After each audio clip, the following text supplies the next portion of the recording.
นั้นที่ยังฝังใจอยากจะไป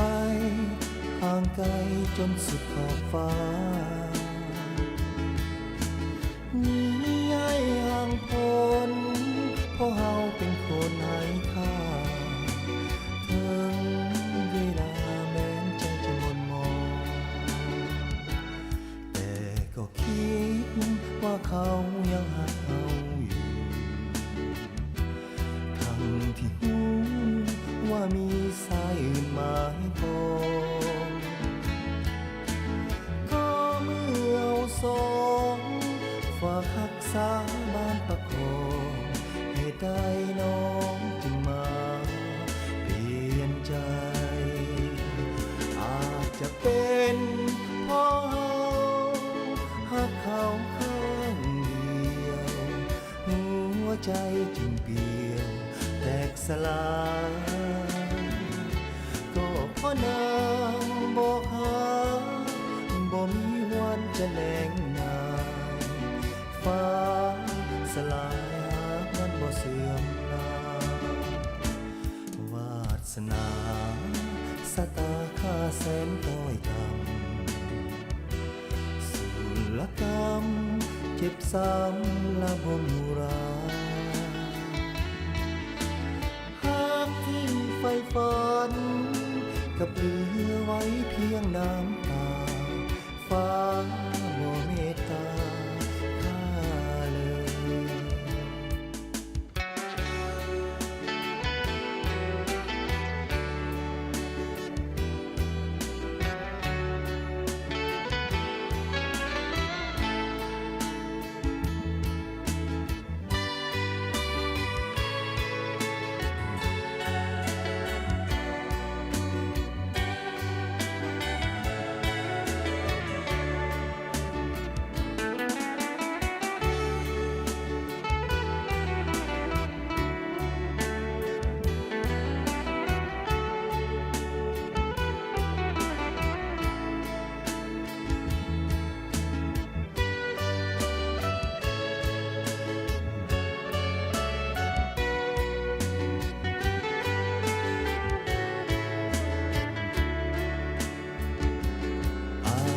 เป็น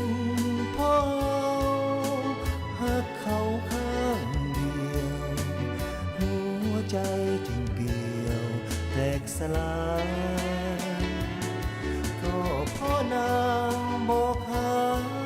บ่มีวันจะแน่งนายฟ้าสลายหากนั้นบ่เสื่อมลาวาสนาสตาค่าแสนต้อยต่ำสุลกรรมเจ็บซ้ำละบ่มูราหากที่ไฟฝันกับเหลือไว้เพียงน้ำตาฟ้าบ่เมตตาข้าเลยฟ้าบ่เม